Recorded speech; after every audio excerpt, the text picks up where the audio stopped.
네, 시청자 여러분, 크리스마스 이브 저녁 어떻게 보내고 계십니까?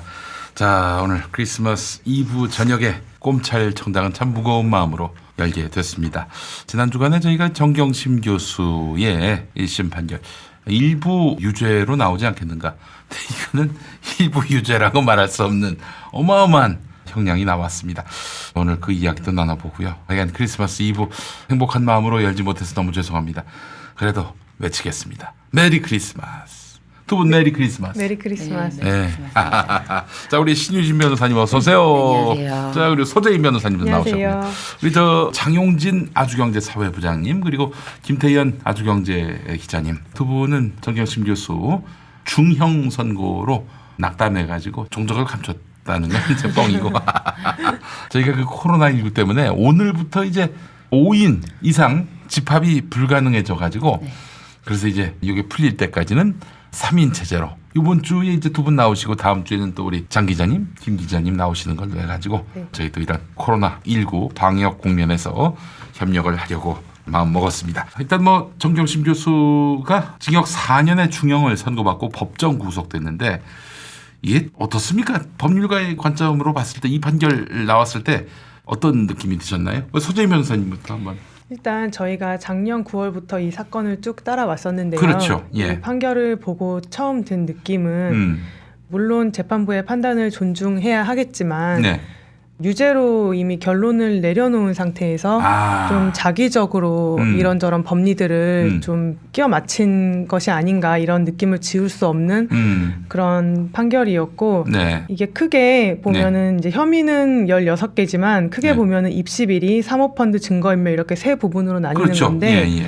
입시비리에 대해서는 이제 전부 유죄를 그렇죠. 내린 거고 사모펀드에 대해서는 조범동 씨 판결에서 이제 무죄로 난 부분에 대해서는 여기서도 배치되지 않도록 무죄를 내리고 나머지에 대해서는 유죄를 내린 거고 네. 증거인멸에 대해서도 일부 유죄, 일부 무죄가 이렇게 남았는데요. 일단 저는 이게 유무죄 판단도 중요하지만 사실 허위 인턴 증명서라던가 네. 입시비리 혐의 이런 것들에 대해서는 어떤 사법부로서 좀 책임감을 가지고 내려줘야 되는 그런 기준들이 분명히 있었거든요. 그런데 네. 그런 기준을 내려주지 못한 것에 대해서 좀 아쉽다는 생각이 들었고 네. 이 사건이 이제 어떻게 보면은 조국 전 장관이 법무부 장관으로 지명이 된 다음부터 검찰이 이제 어떻게 보면 표적 수사, 좀 그렇죠. 무리하게 특수 수사를 한 사건인데 그러한 배경에 대해서는 재판부가 고민한 흔적이 보이지 않는다라는 생각이 들어서 그 점이 많이 아쉬웠습니다. 그러니까 이게 어떤 혐의가 있다 해서 수사가 시작된 게 아니라 털면 나올 것 이런 전제로 이렇게 수사를 시작한 게 아닌가 하는 게 저희들의 강력한 의심인데요. 네. 우리 신유진 변호사님은요? 네, 저는 이 사건이 처음에 이제 기소가 됐던 것이 네. 청문회 당일날 예. 밤에 예, 예. 전격적으로 청문회 후보자의 그 법무부 장관 후보자의 아내를 공소시효가 임박했다는 이유로 기소를 하지 않았습니까? 글쎄 말이에요. 그랬는데 사실은 그 사건이 기소를 해놓고 기소를 했을 때 저도 공소장을 받지만 네. 너무 터무니가 없었어요. 그렇죠. 성명불상자의 도움을 받아 총장 직인을 날인하였다. 그것도 날짜가 특정이 돼 있었습니다. 2000 몇 년도에 9월 6일 뭐 이런 식으로 특정이 돼 있었기 때문에 이게 말이 안 될 텐데 이렇게 특정을 할 수가 없는데 이거는 마구잡이 시비로 그냥 기소를 했구나. 그래서 무죄를 받아도 검찰은 할 말이 없을 텐데 참 이렇게까지 검찰이 무조건적으로 막기 위해서 청문회를 어떻게 보면 망치기 네. 위해서죠. 그렇게 하기 위해서 기소를 했다니. 그래서 저도 그 공소 제기에 대해서 굉장히 많이 비판을 쏟아내고 했는데 결국에는 그 공소 제기를 한 후에 이제 전격적으로 압수수색을 펼칩니다. 네. 그리고 나서 증거들이 발견됐다면서 위조가 다른 증거에 의해서 증명할 수 있다라고 하면서 증거를 제시를 했는데 그렇다면서 공소장 변경을 신청을 해요. 네. 그렇다면 검찰은 하나의 사건으로 본 거거든요. 네. 그러면 검찰이 시각으로 봐서는 하나의 사건, 공소를 제기하고 나서 법적으로도 공소를 제기하고 나서는 압수수색을 할 수가 없습니다. 그러면 이제 공소를 제기하고 난 후에는 대등한 당사자이기 때문에 강제 수사를 할 수가 없는데 위법하다는 걸 자기들이 인식을 하고 수사를 해서 증거를 찾은 다음에 공소장을 변경해달라고 하는 거예요. 이 자체가 불법인데 글쎄 말이에요. 이 불법을 너무 떳떳하게 해달라고 해서 법원이 안 된다고 하니까 법원을 비난하고 그 송인권 판사. 네. 그렇죠. 그러더니만 결국에는 그 사건을 그렇게 두 가지를 이렇게 놔두고 이건 하나의 사실, 역사적 사실인데 이거를 두 가지를 놔둔 것을 법원에서 사실 이건 굉장히 문제거든요. 굉장히 문제가 심각한데 이거를 그냥 마치 하나는 무죄고 하나는 유죄다 이런 식으로 판단한다는 거는 이거는 진짜 있을 수 없는 일이에요. 네. 그런데 그거에 대해서는 되게 간과하고 이 판결문이 마치 그냥 하나는 무죄, 하나는 유죄. 아, 이거 보면은 검찰이 그 기소한 내용에 대해서 법원이 나름대로 주관을 갖고 객관적으로 판단해서 하나는 무죄, 하나는 유죄 이렇게 낸 것처럼. 네, 이게 굉장히 이게 논리적으로 말이 안 되잖아요. 역사적 사실관계가 하나인데 그런데 이거를 마치 두 개로 나눠서 그렇다면 이거는 이중 기소에 해당하는 것인데 이중 기소에 해당하지 않는다. 딱 이렇게 끊어요. 끝이야. 법원은요. 그냥 간편합니다. 이중 기소에 해당하지 않는다. 아니 하나의 사실관계로 두 번 기소하면은 이건 이중 기소가 맞잖아요. 그렇죠. 근데 아니라고 하고 더 황당한 거는 법정 구속의 이유예요. 도주 우려는 없대요. 법원도 도주 우려는 없다고 판단을 했어요.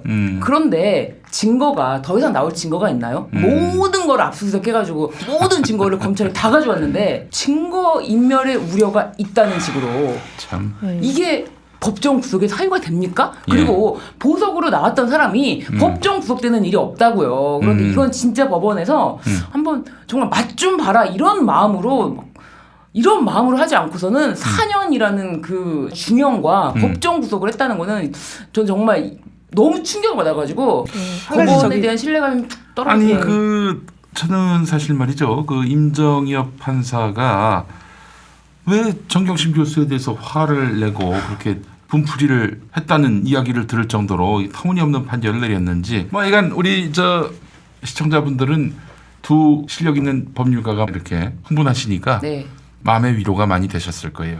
혹시 나만 이게 엉뚱한 생각을 하고 있는 거 아닌가? 나만 이 판결에 분노를 하는 것 아닌가 하는 그런 마음이 드신 분들이 있었을지 모르겠습니다만. 이 판결문이 이게 사실 설명 자료긴 한데 30페이지입니다. 네네네. 근데 이걸 읽어보면은 정말 그냥 정경심 교수에게 유리한 진술도 있으나 이 정도가 아니라요. 허위 진술. 딱 그렇게. 정경심 교수에게 유리한 진술이 나온 거는 허위 진술이다. 그리고 믿을 수 없다. 그냥 이런 식으로 했다는 게 이게 믿어지지가 않아요. 물론 판결문이 나서 어떤 식으로 그걸 허위라고 인정하는지 모르겠지만 아니 도저히 그 30페이지짜리 요약문은 한마디로 말해서 가장 유리한 것만 내놓을 거 아니에요. 그렇죠. 디테일한 것들은 그렇겠죠. 나중에 이제 내놓긴 하겠습니다만은 그 30페이지에서는 이번 판결이 정당하다 이런 메시지를 담기 위해서 애를 쓸 텐데 그 30페이지짜리에서도 납득이 안 된다면은 이건 참.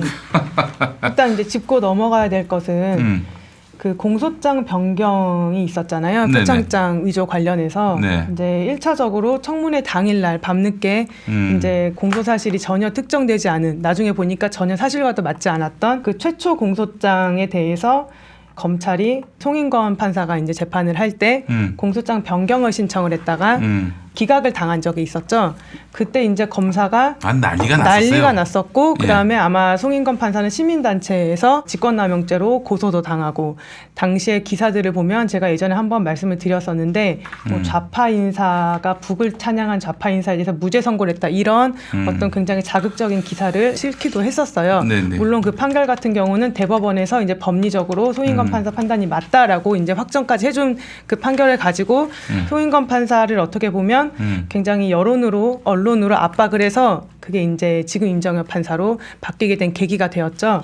그런데 지금 이 임정엽 판사 판단에 따르더라도 그 첫 번째 최초 공소장과 두 번째 공소장은 공소 사실이 기본적 사실관계의 동일성을 인정하기 어렵다라고 판단을 했거든요. 그러니까 당시에 송인건 판사가 공소장 기각한 거는 맞다라고 임정엽 판사도 인정을 한 것이에요. 이 점이 분명히 이제 짚고 넘어가야 될 것 같고. 아니 근데 그게 문제가 뭐냐면 이걸 그렇게 말하면 문제가 드러나지 않는 것 같은데 검찰은 하나의 사실관계를 본 거예요. 그러니까 공소장 변경을 신청했잖아요. 자기들 생각으로는 공소장 변경을 해줘야 되는 하나의 사실관계인데 이거를 두 번을 기소한 거잖아요. 그러니까 이게 문제라는 거예요. 그러니까 공소장 변경이 하나가 있고 이중 기소의 쟁점이 하나가 있는데 이제 공소장 변경의 쟁점 같은 경우는 공소 기각한 송인건 판사의 판단이 맞았다라는 것을 임정엽 판사도 인정을 한 것이고, 이중 기소가 아니라는 것에 대해서는 저도 이게 좀 공소권 남용이나 뭐 이런 표적 수사에 대한 어떤 판단도 상세히 이루어져야 될 것이라고 생각을 하는데 이중 기소에 해당하지 않는다는 이 판단도 사실 저는 이제 동의할 수는 없어요. 근데 그건 이제 변론으로 하고 제가 아까 결론을 정해놓고 재판부가 좀 자기적으로 끼워 맞춘 측면이 있다라고 한 것은 이런 증인들의 증언의 어떤 신빙성을 판단하는 문제에 있어서도 마찬가지였는데요. 차차 설명을 하겠는데 예를 들면은 그 자녀 입시 비리 의혹 관련해서 조민 양이 인턴을 한 사실은 인정이 됐어요. 그러니까 예를 들면 그 왔다 갔다 인턴 자체를 안 한 거는 아니었어요. 그러니까 네. 왔다 갔다 하고 해초에 물도 갈아주고 뭐 꽃도 키우고 할 일도 뭐 했다. 어디 가서 네. 일본 가서 뭐 예. 이렇게 영어 단어도 이렇게 교수님한테 도와드리고 이런 것들을 하긴 했는데 그게 이제 좀 어떻게 보면 부풀려졌다라는 것이거든요. 그러니까 좀 네네. 미사 여구가 되었다. 그러니까 검찰의 표현에 의하면 허드렛 일을 허드렛 일이라고 안 쓰고 굉장히 멋있게 써줬다 이런 내용들이거든요. 그런데 거기에 대해서 이제 재판부가 정경심 교수와 어떤 친한 사람들이 정경심 교수에게 유리한 증언을 해줬다라고 하면서 그거를 굉장히 나쁘게 판단을 했고 그렇기 때문에 만약에 법정 구속을 하지 않으면 정경심 교수가 항소심에서 더 자신에게 유리한 증언을 어떻게 확보하려고 그 측면에서 이제 증거인멸의 우려가 있다라고 이렇게 네. 한 건데 그걸 보면 이 임정혁 판사 같은 경우도 아 이게 조금 흔들릴 수도 있는 쟁점이구나라고 이렇게 판단을 한 것 같아요. 그러니까 유죄가 될 수도 있고 무죄가 될 수도 있는 것을 유죄로 정해놓고 판단을 하면서 아 정경심 교수에게 유리한 증거는 다 배척을 하는 그런 판단을 한 것이죠. 아니 나는 이제 그런 생각이 듭니다. 그 사람들도 뭐 사실 심무한 법리로 판단하기보다는 최종적으로는 이런 판결을 했을 때 나에게 유리할까 불리할까 이 판단 안 하겠어요? 공직자인데. 근데 예를 들어서 뭐 진짜 법리에 맞게 또 이제 법정신에 맞게 잘 규명되지 않는 걸 무죄로 치면은 그러면 법리는 맞는데 내가 이 비난을 받을 것 같아. 그리고 검찰한테 보복을 당할 것 같아.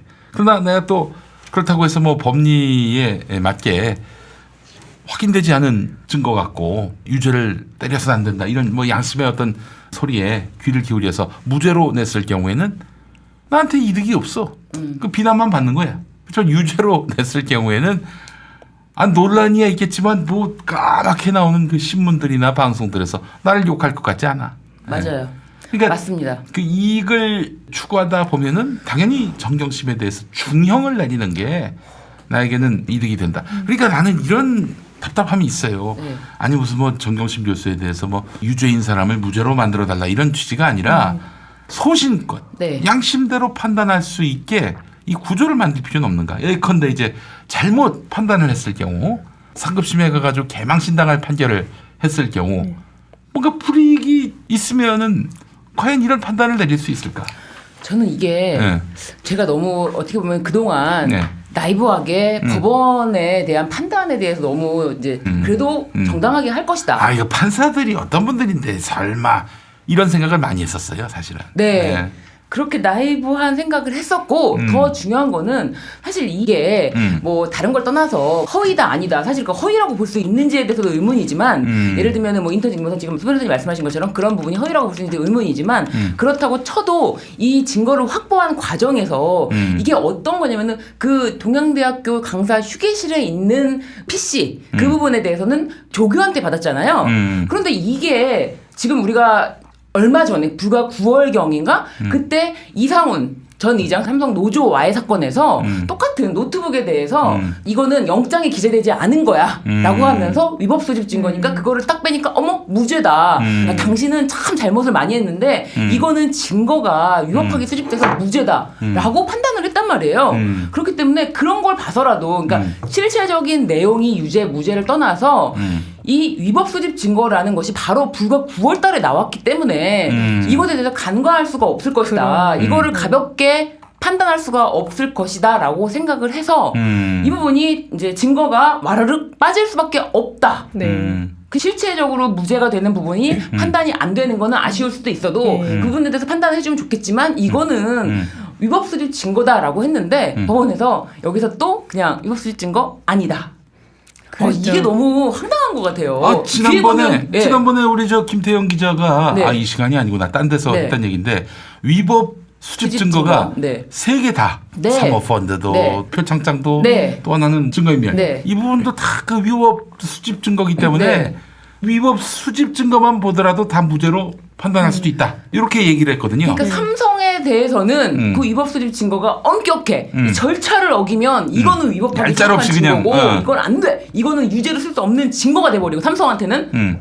그런데 오히려 예를 들면 언론이나 이런 데서 신나게 공격해도 되겠다라고 네. 생각하는 그리고 모르겠어요. 이게 4년형이라는 거는 이거는 엄청난 의도를 가지고 재판부가 네. 중형을 선고한 거거든요. 중형 중에 중형 중에 중형입니다. 그렇죠. 예. 이렇게 중형을 선고하는 마당에 뭐 위법 수집 증거 이런 게 뭐가 필요해? 이렇게 중대한 범죄를 저지른 사람들한테 그런 걸 잘 때를 댈 수 없어. 김칠준 변호사님, 네, 저희 네. 이제 정경심 교수 네. 쪽. 이 양반 변호인 중에 조지은 변호사가 이 컴퓨터의 대가라고 하더만. 예. 이 양반이 거의 뭐 이 표창장이 위조가 될 수 없다라는 거를 네. 아주 좀 명백하게 규명을 했나 봐요. 제출했는데 이건 들여다 보지도 않은 것 같다는 거야. 이분들 말씀. 맞습니다. 예. 그러니까 이거는 기본적으로 위조를 했는지 안 했는지 이거 짚고 그다음에 이제 입시 비리로 넘어가야 되는데 그렇죠. 이거 짚지도 않고 그냥 입시 비리로 바로 넘어가 버렸어요. 예단으로 선입견으로 말이죠. 그러니까 한 말씀만 더 드리면 예를 들면 그렇게 검찰이 뭐 이렇게 재현한 그런 걸로 인해서가 아니더라도 어쨌든 이건 총장 직인이고 총장이 위임한 바가 없다고 진술을 했다. 네. 야. 검찰이 시연을 했었잖아요. 네네네. 근데 그 검찰의 시연이 딱 맞아떨어지지 않는다는 것을 재판부도 인정을 했어요. 아, 네. 그랬죠. 그렇지만 어때요? 지금 말씀해주신 것처럼 뭐 형식이 맞지 않는다, 옆에 뭐 주민번호가 기재되어 있다, 뭐 이런 여러 가지 사정들을 종합해서 이거는 그래도 잘라서 붙인 걸 것이다라고 어떻게 보면 재판부의 어떤 추정이 한번 들어가 있는 것이고 정확하게 위조의 방법이 입증되었다고 볼 수는 없는 상황이에요. 없는데도 불구하고 네. 그럼에도 불구하고 예. 예, 어쨌든 총장이 위임한 바가 없다고 진술한 점. 네. 네. 알겠습니다. 지금 저희가 광고 없이 지금 어머. 계속 질주를 했는데 어머. 아니 사실 시작부터 광고하면은 네. 지금 화가 네, 있는데 맞아요. 불을 지르는 거지. 그래서 네, 제가 조금 맞아요. 좀 앞에 서서를 좀 예, 다뤘습니다. 네. 자, 광고 바로 가겠습니다. 보낭칠 이노큐. 자, 아, 이거 요즘에 여러분 필요하실 것 같아요, 요즘에. 요즘에 얼마나 이 열받으면은 이게 밤에 잠이 안 오신다는 분들 많이 계신데 이럴 땐 보낭칠 이노큐로 건강 여러분 지키시기 바랍니다. 주무실 땐 주무셔야지. 아니 우리가 이 상황에 대해서 분노하는 것도 다 잘 살자고 하는 거 아니에요? 잘 살기 위해서는 잘 자야 합니다. 자, 보낭칠 이노큐 최근 구매 후기입니다. 몇 달 전부터 잠을 잘 못 자서 유튜브 광고 보고 첫 구매해서 일주일 먹어보고 좋아서 2박스 쟁여놨습니다. 가격은 김용민닷컴이 제일 싼 것 같습니다. 싼 것 같은 게 아니에요. 싸요. 네. 자, 막 잠이 쏟아지게 만드는 건 아니지만 몸이 살짝 이완되고 편해집니다. 그리고 일단 잠들면 숙면입니다. 전 잠들기 한두 시간 전에 한 개를 물에 타 먹습니다. 일주일 정도 드시면 효과가 옵니다. 라고 하셨습니다. 자, 그래요. 잠이 부족한 분들은 많지만 보통은 잠잘 시간이 부족해서가 아니라 꿀잠을 잘 수 있는 몸 상태가 아닌 분들이 많습니다. 자, 보낭칠 이노큐는 자고 싶어도 쉽게 잠들지 못하고 잠이 들어도 자주 깨서 개운치 못한 분들을 위한 제품입니다. 특히 이 수면제를 장기간 복용 중이거나 수면제 복용을 고민하는 분들께 보낭칠 이노큐를 적극 추천합니다. 왜냐하면 수면제가 가져오는 부작용이 심각하다고 알려져 있기 때문인데요. 금단 현상, 우울증 같은 게 그렇습니다. 자, 보낭칠 이노큐 제주산 황칠나무와 오가피를 주 원료로 몸에 부작용이 없는 생약 성분입니다. 특히 황칠나무는 진시황의 불로초로 추정될 만큼 예로부터 몸에 좋기로 소문난 약재고 뇌의 긴장을 풀어주는 효과가 있는 것으로 잘 알려져 있습니다. 잠 때문에 고통받는 분들은 딱 한 달 동안만 보낭칠 이노큐를 잠자리 들기 전에 따뜻한 물에 타서 드셔보시기 바랍니다. 오직 김용민닷컴에서만 압도적 최저가로 판매 중입니다. 자, 가격. 정가가 8만 원입니다. 여기 하나가 8만 원이 아니라 한 박스. 네. 정가가 8만 원인데 인터넷 최저가가 59,900원. 자, 그런데 김용민닷컴은 52,000원입니다. 와. 52,000원. 네, 무려 8,000원 가까이 쌉니다. 여러분, 김용민닷컴에서 구매하시기 바랍니다. 잠을 잘 자야 합니다. 그래야 우리가 행복할 수가 있어요. 맞습니다. 네.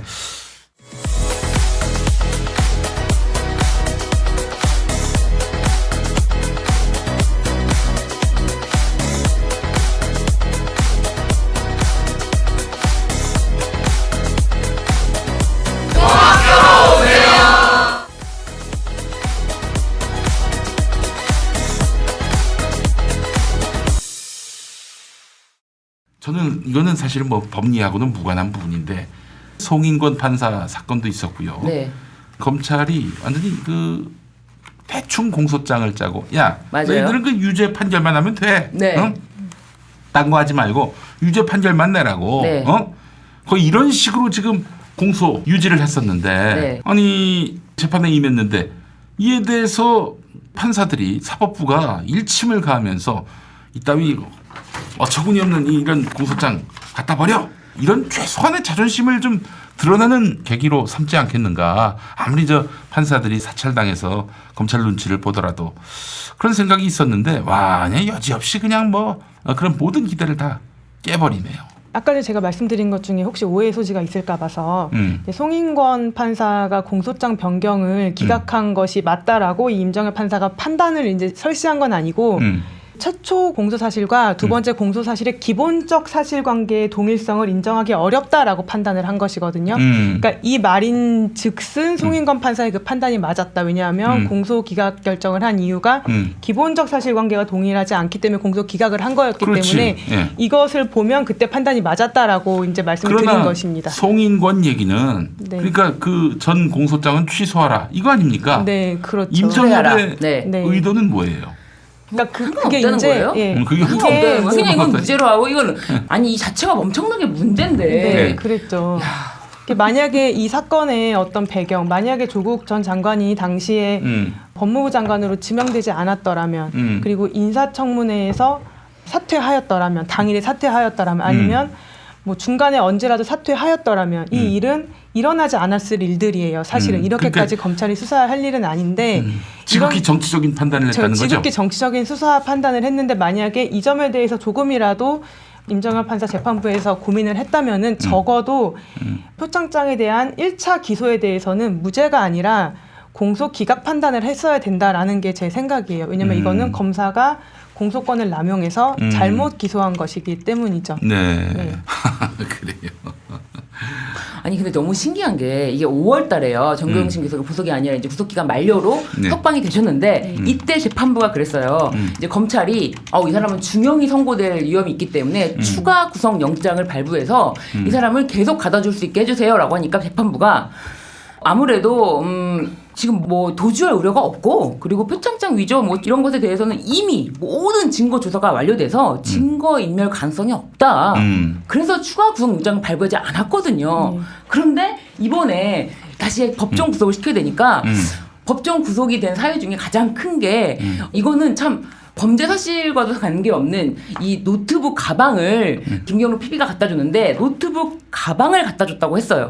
그런데 그 노트북을 제출하지 않는다. 노트북이 없다 그랬어요. 정경심 네. 교수가. 그럼에도 불구하고 제출하지 않는다. 굉장히 이거는 크다라고 하면서 이래서 법정 구속을 해야 된다라고 하는데 이게 너무 저는 이해할 수가 없는 것 같아요. 아무리 봐도. 노트북 가방만 있지 노트북을 갖다 준 건 아니지 않냐 이렇게 얘기를 했는데도 그 얘기는 듣지를 않는 거예요. 그러니까 그냥 검찰이랑 같은 아주 그냥 똑같이 생각을 하는 재판부가 구성이 되었다. 그렇지 않고서야 이렇게까지 법정 구속 사유가 어떻게 보면 되게 구차하고 말도 안 되잖아요. 이거는 뭐 컴퓨터로 재판부가 결정됐겠죠. 재판부 배당 같은 거는 일단은 컴퓨터 시스템으로 이제 자동 배당이 근데 된다고 어떻게 알고 이런 있습니다. 인간이 배당을 받았나 몰라요. 그때 네. 검찰에서 네. 그 재판부 사찰한 문건이 그랬죠. 있었잖아요. 네. 근데 그게 이제 드러나고 나서 뭐 드러나기 전에 이 재판부는 이미 심정을 굳혔을 거예요. 왜냐면 이게 법정형 4년이라는 게 실형 4년이라는 게 뭐 그거 나중에 알고 이런 생각을 할 재판부는 아닌 것 네. 같고요. 근데 그게 거기 보면은 그런 게 있거든요. 박근혜 전 대통령 사건에서 사람들이 막 박근혜는 무죄다라고 주장을 하는데 15분인가 20분 동안 저지하지 않았다. 그런 내용이 있었어요. 근데 그 내용이 약간 떠오르는 거예요. 예를 들면 이 재판부에서 어땠나요? 막 뭐라고 한마디만 해도 이제 김태형 기자도 우리가 얘기 들었잖아요. 그렇죠. 한마디만 해도 뭐라고 했냐고 나가 있으라고 하고 네. 그랬는데 그 중에 한 명은 막 시끄럽게 떠들고 막 그래도 제지하지 않았던 판사가 있던 거죠. 이 재판부에는. 근데 하여간 또 한 가지가 이제 여론에 굉장히 많이 휩쓸린다. 이런 얘기가 있었거든요. 여론의 영향을 많이 받는다. 여론의 영향을 많이 주관이 받는다. 뚜렷하지 않고 뭐 이런 그런데 내용들이 있었죠. 또 그 판사님이 여기 계시고 네. 그러니까 이 조합이 절묘한 것 같아요. 배당을 어떻게 했는지를 떠나서 그러니까 이게 합의해서 나온 건데 네. 법정형을 4년으로 끌고 가지 않았을까? 이건 정말 충격적인 일이거든요. 그러니까 이제 배당 받고 네. 그냥 마음속에 네. 4년형이지 뭐. 뭘 걱정하고 변호인이 내놓는 주장을 들여다보나 무조건 중형이지. 이렇게 마음 먹고 재판에 임했을 가능성이 높다고 보시는 거네요. 저는 그렇게 생각이 들어요. 그러니까 진짜 이거를 보고 나서는 설명 자료를 보고 나서는 더 충격적이었어요. 이걸 어떻게 내가 생각했던 네. 재판부의 판단이 맞나? 이런 생각이 들 정도로 의심스럽고 당시에 이제 김태형 기자님이 방청을 계속 하시면서 현장 상황을 생생하게 검찰청장에서 알려주셨었는데요. 제가 기억에 남는 것은 정경심 교수 측 증인이 나와서 증언을 하는데 피고인을 변호하는 거냐라고 하면서 증인을 다그쳤다고 했던 그 말을 듣고 저는 굉장히 그때 깜짝 놀랐던 기억이 있는데 만약에 네. 그런 그런 일은 없는 일이거든요. 그런 원래는. 태도를 취한 다음에 정경심 무죄 판결을 내리면 멋있는데 임정혁 나름대로 내공 있네 이렇게 생각할 텐데 이제 보니까 이거 완전히 양아치 짓을 한 거야. 한마디로 얘기해서. 맞습니다. 그러니까 예단을 어떻게 보면은 이 정경심 교수는 유죄가 맞고 정경심 교수에게 유리한 증언을 하는 사람의 증언은 허위 증언이다라는 어떤 예단을 가지고 있었다는 게 지금 뒤늦게 추측을 해보는 것이고요. 근데 또 궁금한 게 있는데 어제 MBC 뉴스를 보니까 법정 구속까지 결정하고 나서 정경심 교수한테 이 판결에 대해서 어떻게 생각하냐라고 물어봤다면서요. 그거는 제가 이제 기사를 보니까 저도 좀 깜짝 놀라서 이것저것 찾아봤는데 이제 법정 구속을 하려면 이제 그 구속에 대한 의견을 피고인 측에다 물어봐야 돼요. 네. 저도 이거 확실하지는 않은데 피고인 측에 이거 구속하는 거에 대한 입장이 어떠냐라고 의견을 물어봤던 것 같아요. 그러면 거기에 대해서 이제 정경심 교수가 변호인이 대신 대답하게 하면 안 되겠냐라고 했고 판사님이 허락을 해주지 않아서 그냥 그 진술은 하지 않고 끝난 걸로 알고 있어요. 아니 그런 걸 뭘 물어봐요. 지가 결정할 건데. 그러니까 지금 보니까 이 설명자를 쓴 거 보니까 이미 법정 구속은 정해져 있었는데 그러니까 그 법정 구속에 대한 거지. 의견을 물었다는 게 굉장히 형식적인 그런 것이었죠. 이런 질문 자체가 매기는 쇼하는 거지. 건가 뭐 하는 건지. 초롱하고 희롱하는 거지. 이게 그렇죠. 진짜. 네.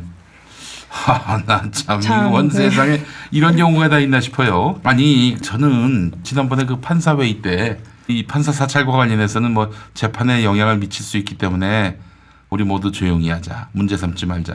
이랬는데 이제 진짜 묻겠습니다. 그땐 조금은 뭐 저래 이러면서도 멋있는데 이런 것도 있었거든. 네. 진짜 검사들한테 쫄렸습니까? 우리 판사님들이?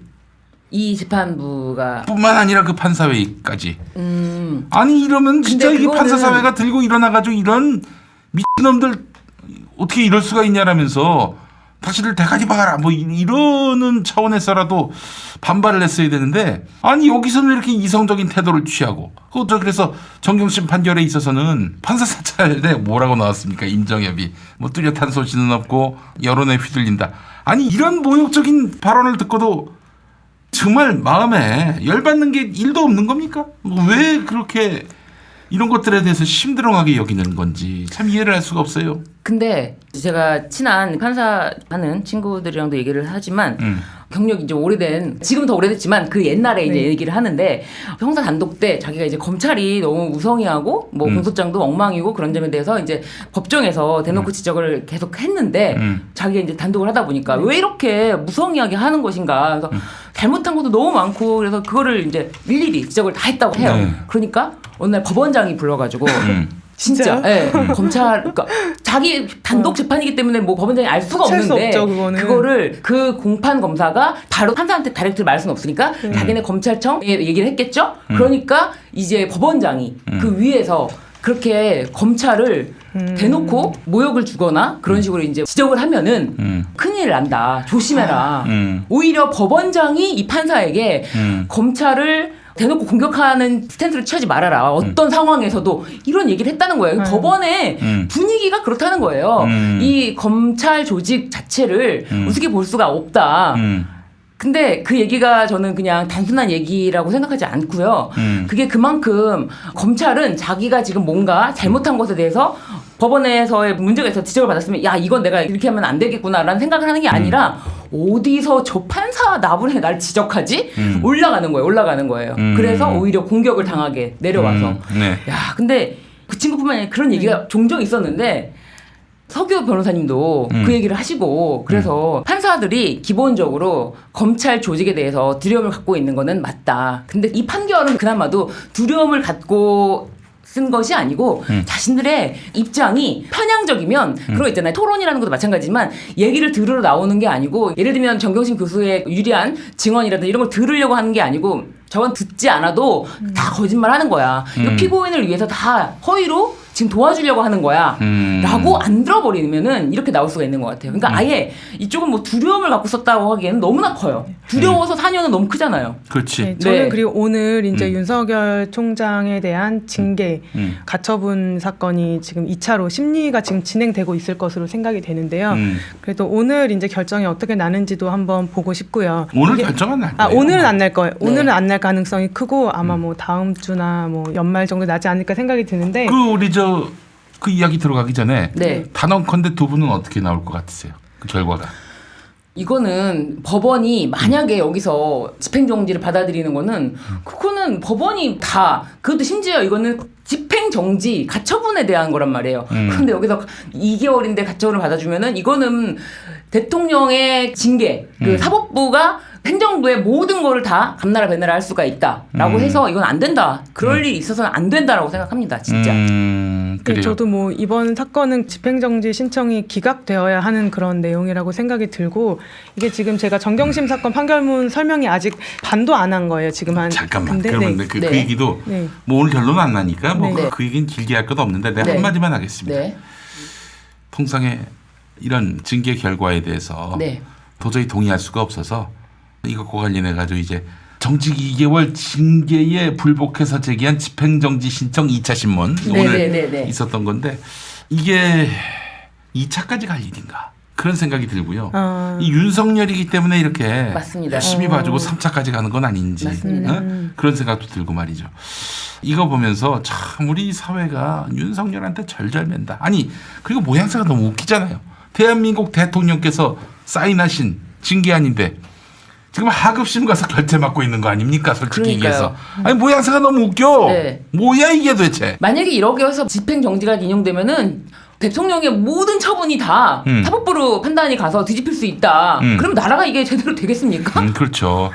그래서 나는 사실은 첫날에 그냥 기각으로 가야 되는 맞습니다. 건데 이렇게 길게 가는 이유는 윤석열의 권력이 좀 무섭고 그래서 그렇게 한 것 같은데요. 너무 좀 분노가 침입니다. 맞습니다. 네. 예. 그래서 그 얘기를 좀 하고 싶었습니다. 네. 예, 예.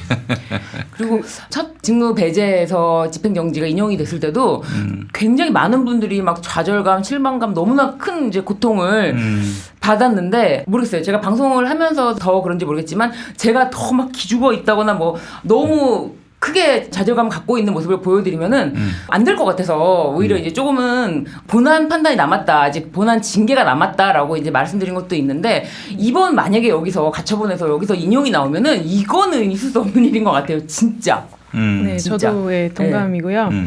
윤석열 총장이 좀 주제가 왔다 갔다 하게 돼서 죄송한데 괜찮아요. 윤석열 총장이 이렇게 징계 처분을 받게 된 가장 큰 이유가 판사 불법 사찰에 대한 글쎄 것이잖아요. 말이에요. 지금 제가 이 얘기를 왜 꺼냈냐면 임정현 판사는 뭐 무슨 예단을 가지고 정말 검찰에 겁을 먹고 이랬는지는 제가 그 분이 아니어서 모르겠지만 근데 좀 얘기 들어보니까 그 양반이 좀 저쪽 태극기 파란 소문도 있고.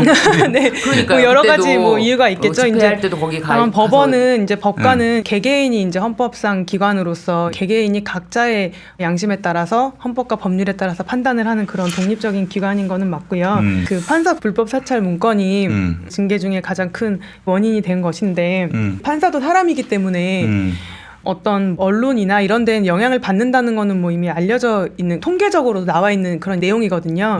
근데 이번에 윤석열 총장 징계 사건에서 나온 그 판사 불법 사찰 문건 같은 경우는 단순히 판사의 어떤 정보를 수집한 것이 아니라 그 판사의 성향을 분석한 것이고 그 판사의 약점이 될 수 있는 그런 뭐 여러 가지 내용들을 또 적어 놓은 것이고 네. 그게 이제 언론에 흘러갔을 경우에 언론을 통해서 또 판사한테 악영향을 줄 수 있는 그런 내용들이었거든요.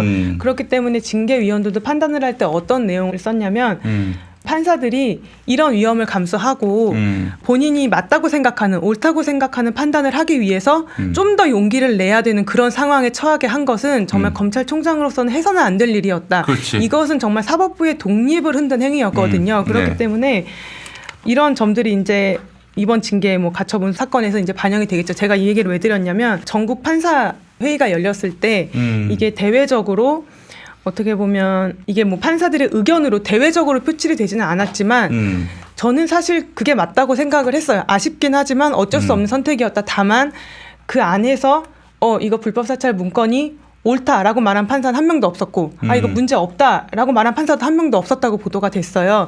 거기에 대한 문제의식 자체는 판사 사회 내부에서 굉장히 심각하게 공유가 되었다고 알고 있고 다만 그거를 대외적으로 표출하지 않은 이유는 지금 윤석열 총장이 징계 소송을 진행하고 있는 재판부에 영향을 미칠 우려가 있기 때문에 그 재판부의 독립을 보장하기 위해서 대외적으로는 의견을 표시하지 않은 것이거든요.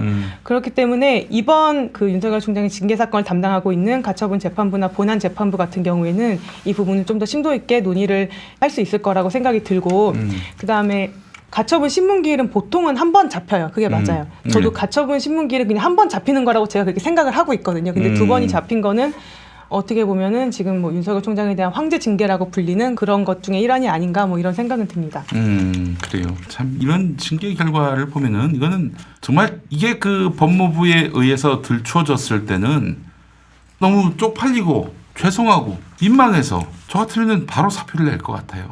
근데 어떻게 이렇게 뻔뻔하게도 이 직을 유지하고 있는지 실제로 판사 사찰과 관련해서는 이걸 다 해명을 하지도 못하고 있어요. 네. 해명을 하긴 했는데 뭐라고 했냐면 미국에서는 이런 판사들에 대한 정보가 책으로 나온다 뭐 이런 얘기를 한 것 같아요. 근데 그거랑 이거랑은 전혀 다른 게 검찰이 권력기관으로서 판사에 대한 부당한 영향력 지금 우리가 계속 보고 있잖아요. 송인건 판사에 대한 영향력이라던가 이런 언론을 통해서 사법부를 흔드는 이런 행위를 할 수 있는 검찰이 수집하는 거는 전혀 다른 것이고 그 검찰이 수집한 그 사찰의 내용을 보면 그거는 판사의 정치색을 가르는 내용과 판사의 약점이 될 수 있는 내용들을 이렇게 수집해 놓은 것이기 때문에 그 증거 수집의 방향, 그 목적성이 미국에서 판사에 대한 책을 내는 것과는 전혀 본질적으로 다른 건데 굉장히 무리한 주장을 하고 있는 것이죠, 사실은. 그래요. 윤 총장에 대한 판단, 징계 처분과 관련한 여기 불복한 집행정지 신청 가처분이 이제 뭐 기각될 거라고 저도 그렇게 생각은 하지만은 이건 뭐 진짜 알 수가 없는 상황이란 게 우리 법을 잘 모르는 저 같은 사람들은 좀 불안한 정서가 있습니다. 예. 근데 이제 만약에 기각이 된다. 네. 그 말하자면은 윤석열이 지는 걸로 나온다. 네. 법무부가 이기는 걸로 나온다. 네. 2달밖에 안 되지만은 이 자체가 갖는 의미도 상당히 크지 않습니까? 그렇죠. 그럼요. 그거는 이제 법원이 사실상의 본안 심사를 한 건데 이 징계가 우리가 봤을 때는 합당해 이렇게 판단을 내린 거 아니겠어요? 그러면은 이게 앞으로 윤석열이 뭐 정치적 꿈을 꾼다든지 그럴 때 두고두고 따라다니는 오명 아니겠습니까? 그렇죠. 그런데 여기 저는 아직까지 밝혀지지 않은 것들 더 큰 게 있는데 너무 사실은 이거를 이제 더 큰 범죄를 저지르는 거를 무마를 해주는 그런 의혹이 있잖아요. 네. 의혹이. 그렇죠. 네.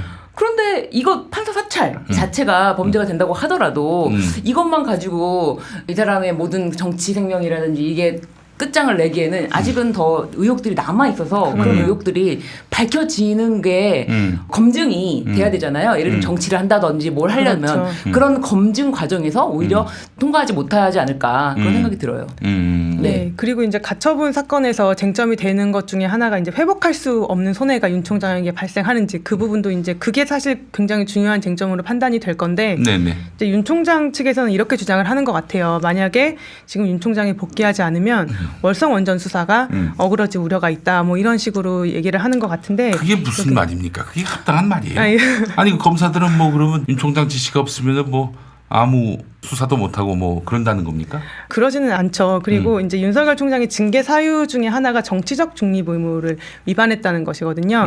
윤석열 총장이 지금껏 어떻게 보면 정치적으로 보이는 수사를 계속 취임한 직후부터 조국 전 장관에 대한 수사부터 시작을 해서 계속적으로 해왔고 결국은 대권 후보 1위가 되고 결국 또 국정감사장에서 본인의 정치 활동을 시사하는 발언을 하고 거기에 대해서 언론이 뭐 이렇게 저렇게 추측하는 것에 대해서 해명도 하지 않고 이런 정치 활동을 함으로써 이미 윤석열 총장이 지휘하는 수사에는 정치적인 색깔이 입혀져 버렸어요. 글쎄 말이에요. 그렇기 때문에 이 사건에 대해서 국민들이 이거 정치적 중립성 있는 수사다라는 것을 국민들이 신뢰할 수가 없게 되어버린 상황이기 때문에 만약에 만약에 윤석열 총장이 복귀해서 원전 수사 지휘한다면 저는 그거야말로 우리 사회에 회복할 수 없는 손해를 가져오는 것이다라고 생각이 듭니다. 아니 근데 그 얘기가 판사한테 먹혀야지 뭐. 사실 우리 방송 보시는 분들은 다 동의하시겠지만은 윤 총장이 기본적으로 대권 주자로서 네. 자꾸 이름이 오르내리고 자신이 뭐 나중에 퇴임한 이후에 정치를 하겠다 이렇게 밝힌 마당에 검찰총장에 대한 어떤 중립성 같은 것들이 그 기대가 완전히 허물어진 마당에 그 측을 유지한다는 것도 참 말이 안 되는 거고 예, 나는 맞아요. 그렇다면은 현직 검사들이 총장님 때문에 저희가 수사를 못 하겠습니다. 총장님이 저렇게 정치적 색채를 드러내시고 편향적인 시각을 드러내심으로써 우리 검사들 수사하는 거를 일제 순사들이 수사하는 걸로 여기는 사람들이 많습니다. 이렇게 얘기할 만한 사람들이 왜 안 나오는지 모르겠어요. 그런 얘기 할 만하지 않습니까? 심지어 저는 예를 들어서 지금 윤석열 체제 아래에서 검찰에 불려나간다. 그럼 무조건 묵비권입니다. 진술 거부권을 행사할 거예요. 그렇죠. 저는 심지어는 주소, 이름도 진술 거부권을 행사할 생각입니다. 네. 이름이 뭡니까? 진술을 거부하겠습니다. 되나 그게? 아무튼 그게 이제 저도 생각을 해봤는데 예. 일단 그 윤석열 총장이 지금 이런 정치 수사를 하는 것은 이런 주요 사건 수사가 정치적으로 이용된다라는 그런 그렇죠. 국민적 의심을 불러일으킬 수밖에 없고 그럼에도 불구하고 검사들이 직원이라고 해야 되나 그런 거를 뭐 하고 있는지 안 하고 있는지는 모르겠어요. 근데 저도 제 나름 생각을 해봤는데 이제 어떻게 보면 검찰은 그 정권이 필요로 하는 그런 수사를 해왔죠. 어떻게 보면. 네. 그리고 나서 정권으로부터 어떤 이익을 반대급부를 받아왔던 것 같아요. 근데 이제 문재인 정권 같은 경우는 촛불로 세워진 정부이고 그 정권이 세워진 목적이 적폐청산이라는 국민적인 열망에 있었기 때문에 문재인 정권이 필요로 하는 수사는 적폐청산에 대한 수사였단 말이에요. 그래서 그것에 대해서 검찰이 열심히 적폐청산을 위한 수사를 했죠. 열심히 나름 했죠. 박근혜, 이명박부터 시작해서 뭐 사법부, 양승태, 뭐 사법농단, 국정농단에 대해서 열심히 수사를 했어요. 그럼 그 다음에 돌아와야 되는 거는 그래 이제 우리가 이만큼 해줬으니까 우리도 이제 반대급부를 줘라 뭐 이런 정도의 뭐가 있어야 하는데 그 다음에 돌아온 건 뭐였냐면 검찰 적폐청산이었단 말이에요. 조국 전 장관을 임명함으로써 그러면 검찰로서는 굉장히 어떻게 보면 화가 날 수도 있었겠구나. 여기서 화가 났나? 이런 생각이 저는 그냥 제 나름의 상상의 나래를 펼쳐본 거였거든요. 그래서 검찰이 어떤 집단적으로 이렇게 행동을 하게 되는 그런 내용이 되지 않나 이런 생각이 들지만 제가 생각하는 검찰 적폐의 가장 큰 패단은 뭐라고 생각하냐면 제 식구 감싸기와 정관비리. 이것을 사실 좀 논리적 비약일 수도 있는데 이런 어떤 검찰의 카르텔을 유지하기 위해서 그런 것들이 이제 뭐 정권이 필요로 하는 수사를 제공하고 이런 측면도 있었다. 그 정치적인 면에 있어서는. 그래서 이런 것들을 좀 정화시키고 가지 않으면 검찰도 결국은 오래 가지 못한다. 뭐 모르겠어요. 제가 그걸 예상을 못하겠지만 아무튼 이 안에 썩어 있는 것들은 검찰을 위해서라도 이거는 정화를 시키고 가야 된다라는 그런 생각이 들고 그렇기 위해서는 검찰에 집중되어 있는 권력을 분산하는 것이 가장 필요하고요. 그러기 위해서는 지금 입법부에서 진행하고 있는 검경 수사권 조정이라던가 뭐 이런 내용들이 지금 빠르고 신속하게 잘 진행이 되어야 한다라는 생각이 저는 사실 정경심 교수 판결문을 보고 그 생각이 제일 먼저 들었어요.